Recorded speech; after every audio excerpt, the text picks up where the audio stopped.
Halo semua, di sini aku bakal ngejelasin tentang profesi sistem analis. Sebelumnya, tak kenal maka tak sayang, jadi kenalin dulu, nama aku Nisa Aryana Putri dari Prodi Akuntansi Universitas Jenderal Ahmad Yani dengan NIM 5211211121. Nah, sekarang kita akan ke pengertiannya dulu ya. Profesi sistem analis adalah profesi yang memfokuskan pada bidang teknologi informasi, khususnya pada aktivitas penelitian, perencanaan, pengkoordinasian, juga pemilihan perangkat lunak untuk memenuhi kebutuhan suatu perusahaan atau instansi.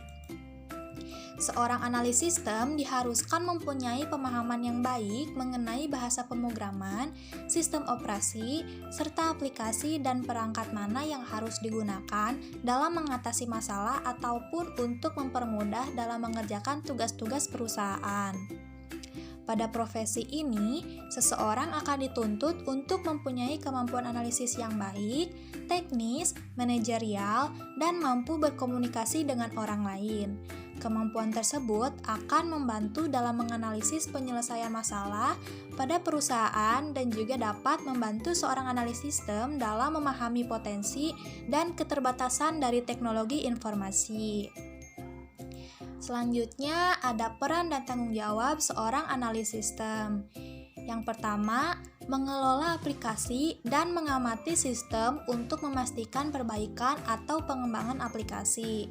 Yang kedua, merancang aplikasi berbasis PC atau mobile.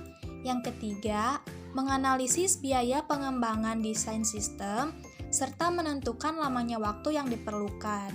Yang keempat, setelah melakukan pengembangan desain, seorang sistem analis diharuskan mengimplementasikannya pada sebuah kasus.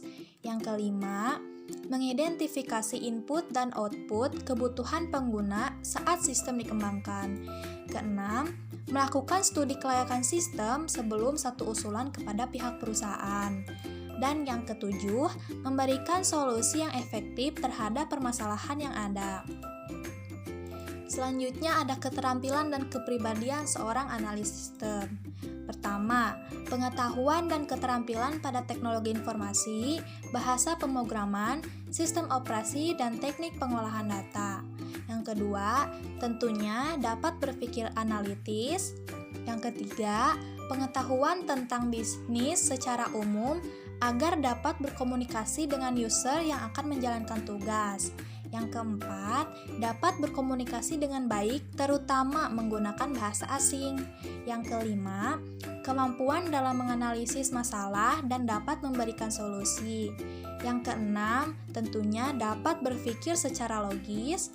Yang ketujuh, dapat memanajemen waktu. Dan yang kedelapan, akurat dalam melakukan proses analisis sistem. Selanjutnya ada keunggulan jangka panjang dari profesi sistem analis. Yang pertama, lowongan kerja di perusahaan IT terbuka lebar. Yang kedua, gajinya yang tergolong tinggi. Yang ketiga, sangat berperan dalam dunia bisnis. Yang keempat, dapat mengikuti perkembangan teknologi. Yang kelima, dapat mengembangkan keahlian lebih luas. Yang ketujuh, keahlian berkomunikasi dengan orang lain meningkat. Dan yang kedelapan, melatih manajemen waktu.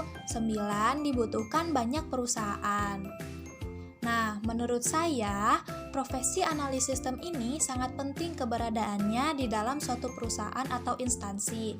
Karena jika ada suatu permasalahan di perusahaan, seorang analis sistem akan memberikan rekomendasi sistem atau aplikasi yang dapat membantu dalam menyelesaikan masalah itu. Selain itu, seorang analis sistem juga dapat merancang ataupun membuat aplikasi yang dibutuhkan oleh perusahaan yang dapat membantu dalam mengerjakan tugas-tugas perusahaan. Sekian yang dapat saya sampaikan, kurang lebihnya mohon dimaafkan. Terima kasih, see you next time.